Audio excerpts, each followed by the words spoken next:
बढ़ते हैं आगे। 5 लाख के इनामी के एनकाउंटर पर न्यूज 18 की महा कवरेज जारी है। न्यूज 18 ने एनकाउंटर के बाद सबसे पहले आप तक तस्वीरें पहुंचाई। पल पल की खबरों से आपको अपडेट हम करते रहे हैं। देखिए ये report.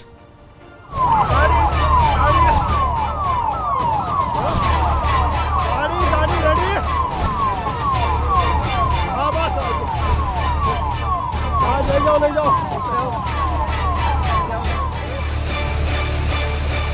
Umesh Pal murder case में 2 शूटर्स को एसटीएफ ने मार गिराया।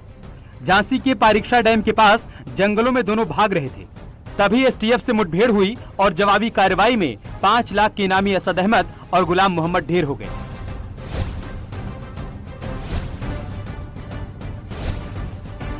दो जो मुख्य अभियुक्त थे असद और गुलाम, उनका फिलहाल झांसी में एनकाउंटर हो गया है और ये बड़ागांव थाना क्षेत्र के अंतर्गत पड़ता है पारीक्षा डैम, वहां पर एनकाउंटर हुआ है। आप देख सकते हैं कि वो बाइक है, जो सामने पिस्टल पड़ा हुआ है, जहां पर असद और जो गुलाम था उसके साथ एसटीएफ की मुठभेड़ हो गई है। फिलहाल यहाँ पे तमाम जो अधिकारी हैं वो पहुंच गए हैं मौके पे। आप देख सकते हैं काफी भीड़, एसएसपी खुद आ गए हैं कि सर एक बात बताइए सर क्या हुआ जरा।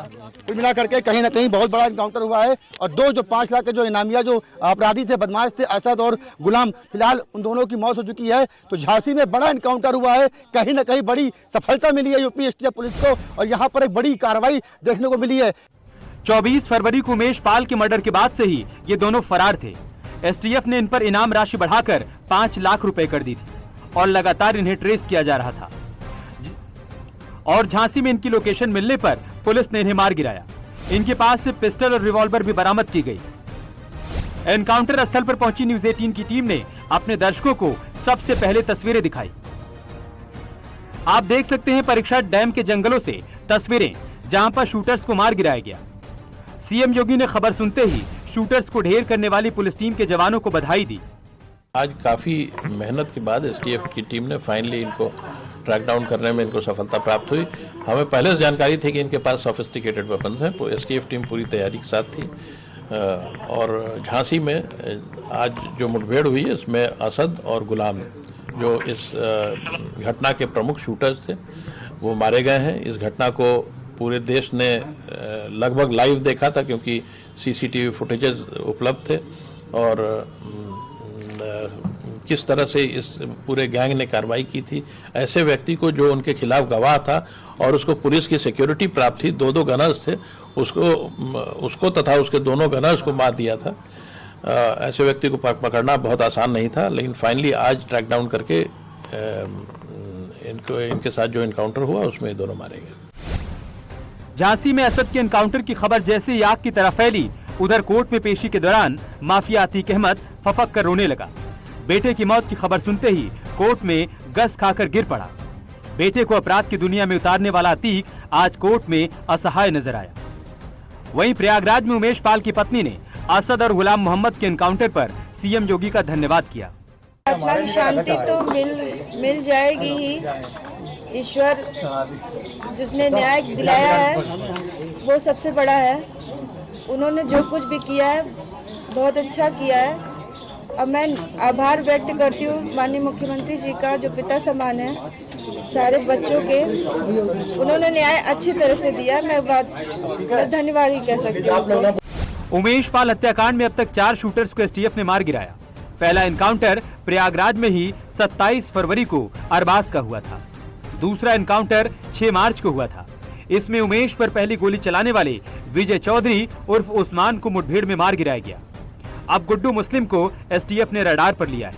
खबर है कि अजमेर में दरगाह के पास गुड्डू मुस्लिम छिपा हुआ है। Bureau report news 18।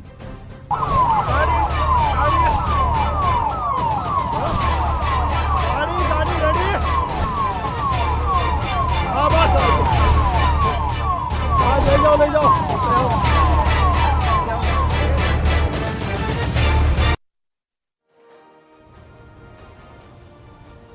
Umesh Pal हत्याकांड के मुख्य आरोपी माफिया अतीक अहमद के बेटे असद अहमद को यूपी एसटीएफ ने झांसी में मुठभेड़ के दौरान मार गिराया। असद के साथ उसका साथी गुलाम भी एनकाउंटर में मारा गया है। दोनों प्रयागराज के उमेश पाल हत्याकांड में फरार थे और दोनों पर 5-5 लाख का इनाम घोषित था। इस दौरान पुलिस ने अत्याधुनिक विदेशी हथियार बरामद किए।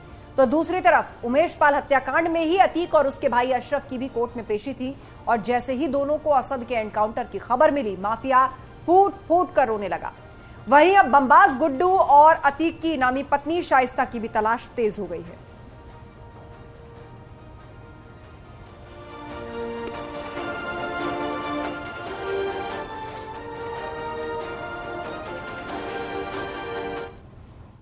इस तरह के इंटेलिजेंस इनपुट थे कि स्थानीय स्तर पे या रास्ते में कॉन्वॉय पे हमला करके अपराधियों को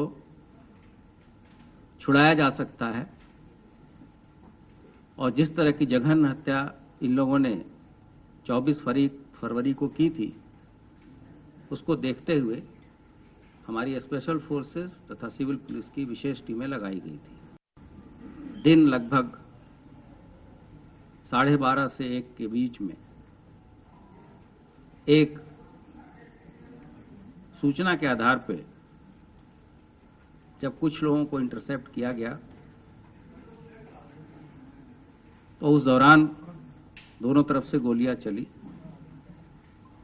और उस पुलिस ऑपरेशन में हमारी एसटीएफ की टीम थी, जिनकी पहचान असद पुत्र अतीक अहमद तथा गुलाम पुत्र मकसूदन के रूप में हुई।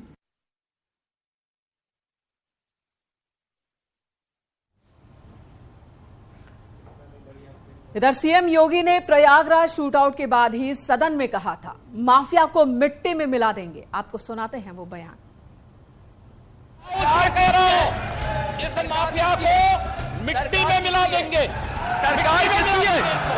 सरकार किसकी है? गफलत में हो, जितने माफिया हैं इनको मिट्टी में मिलाने का काम करेंगे। इसी हाउस में कह रहा हूं, इस माफिया को मिट्टी में मिला देंगे।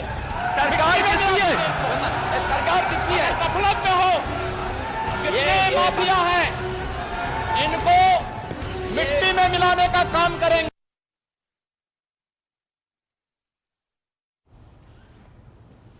और असद को लेकर सबसे बड़ा खुलासा, हत्या के बाद से फरार असद को लेकर यह बड़ा खुलासा हुआ है। धनी मुस्लिम बस्तियों में रहता था असद, छिपने के लिए मुस्लिम बस्ती उसने अपना ठिकाना बनाया था।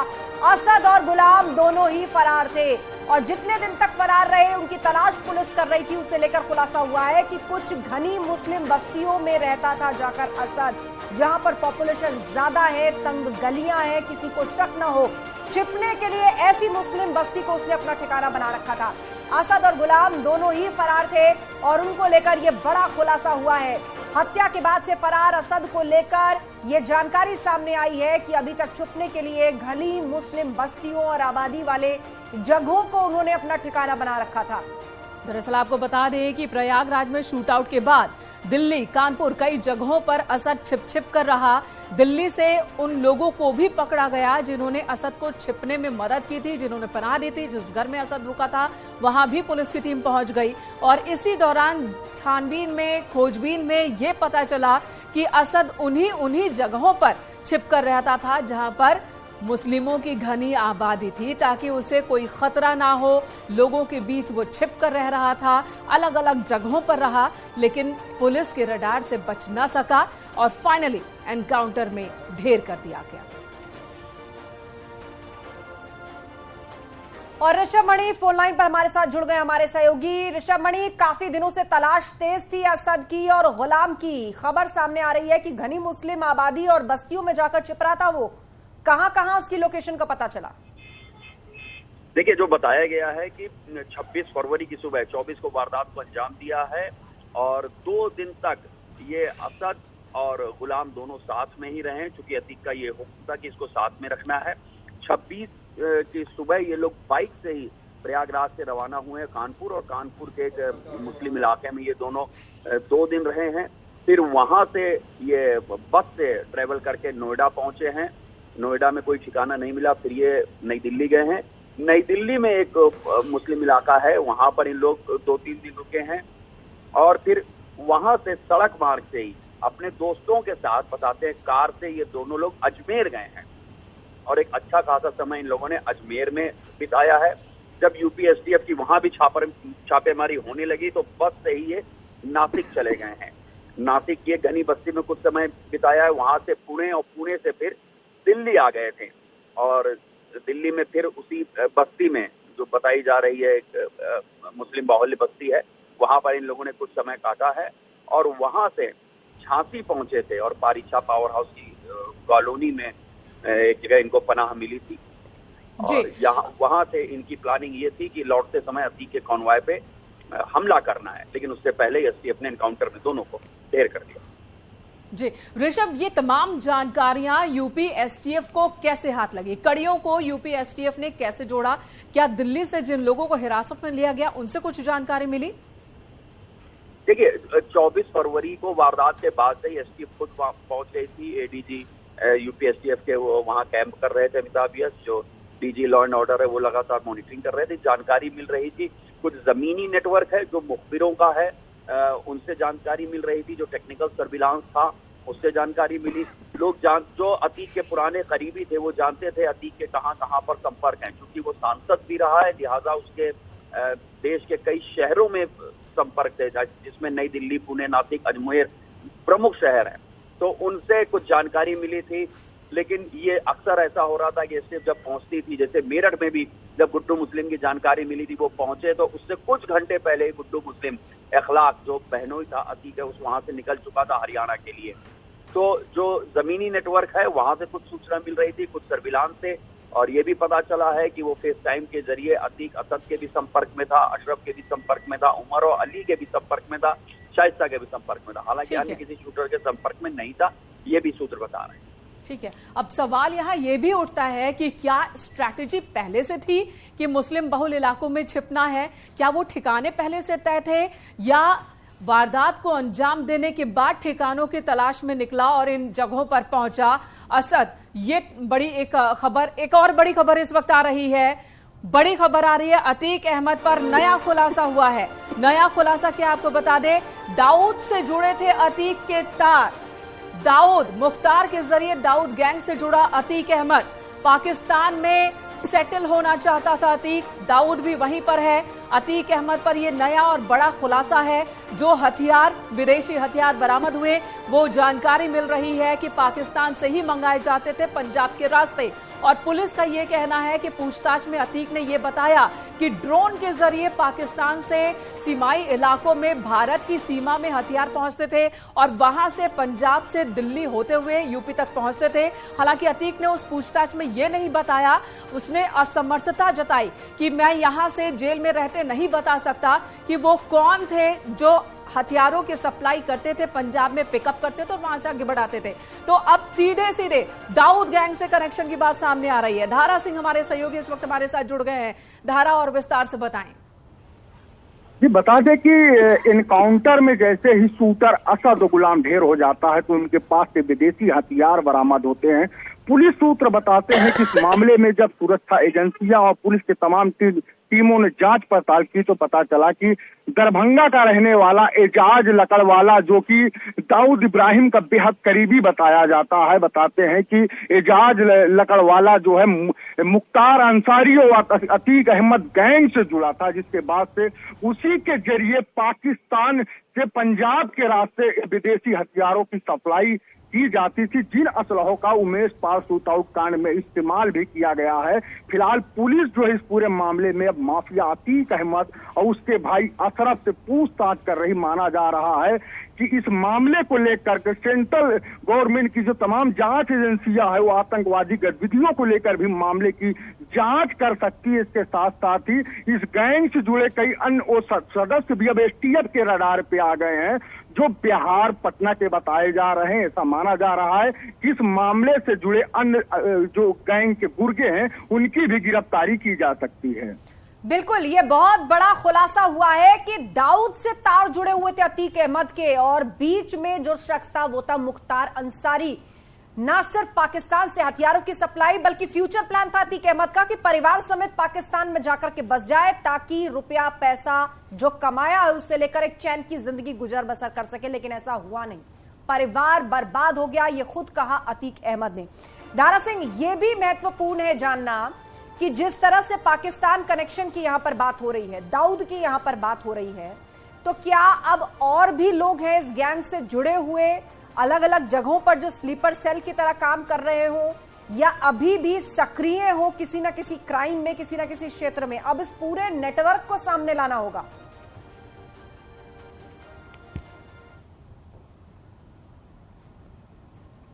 आप तक आवाज पहुंच रही धारा सिंह? जी बता दें कि इंटर स्टेट गैंग 227 का सरगना स्वयं माफिया अतीक अहमद है।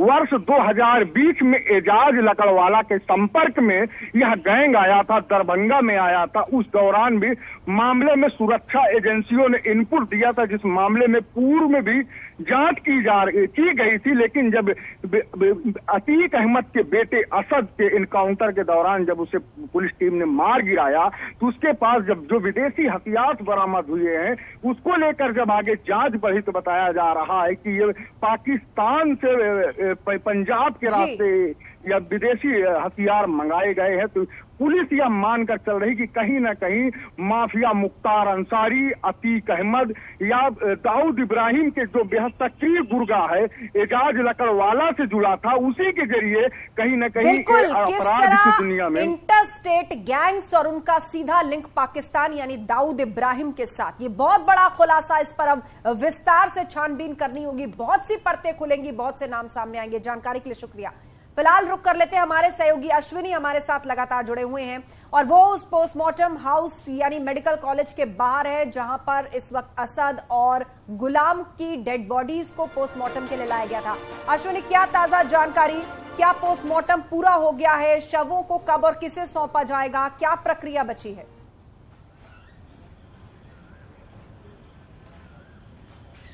देखिए, अभी जो पोस्टमार्टम की जो प्रक्रिया थी वो तकरीबन पूरी हो गई है। यहाँ पर थोड़ा सा बदलाव देखा जा रहा है। अभी तक जो इमरजेंसी गेट के पास जो एम्बुलेंस खड़ी थी दोनों शवों को ले जाने के लिए, वो फिलहाल वहां से उसको हटा करके जो इमरजेंसी गेट है उसके पीछे लाके खड़ा कर दिया गया है। दूसरा रास्ता अब दिया जाएगा, यहाँ से निकाला जाएगा शवों को। तो कहीं ना कहीं देख सकते हैं कि जो इमरजेंसी गेट पर आप देख सकते हैं कि ये इस एम्बुलेंस के जरिए अब असद और गुलाम का जो शव है या तो यहाँ से प्रयागराज के लिए रिलीज किया जाएगा या फिर कोई आकर के इसको सुपुर्दगी में लेगा शव को। हालांकि अभी तक किसी भी ऐसा शख्स का सामने आना नहीं हुआ है जो ये कहे कि हम दोनों शव की सुपुर्दगी लेने आए हैं। तो अब बिल्कुल जो प्रक्रिया है पोस्टमार्टम की तकरीबन पूरी हो चुकी है। एम्बुलेंस लग गई है और इसी रास्ते से दोनों शवों को इसी एम्बुलेंस में रख करके या तो प्रयागराज सीधे ले जाया जाएगा या पास में ही मोर्चरी बनी है वहां से जाया जाएगा। आप वो एम्बुलेंस देख लीजिए, ये एम्बुलेंस है, इसी एम्बुलेंस में एम्बुलेंस हमें नजर आ रही है, वहां गहमा गहमी भी दिख रही है। इसी एम्बुलेंस में जो इस वक्त टीवी स्क्रीन पर हमारे दर्शक देख पा रहे हैं, इसी एम्बुलेंस में असद और गुलाम की डेड बॉडी प्रयागराज लाई जाएगी।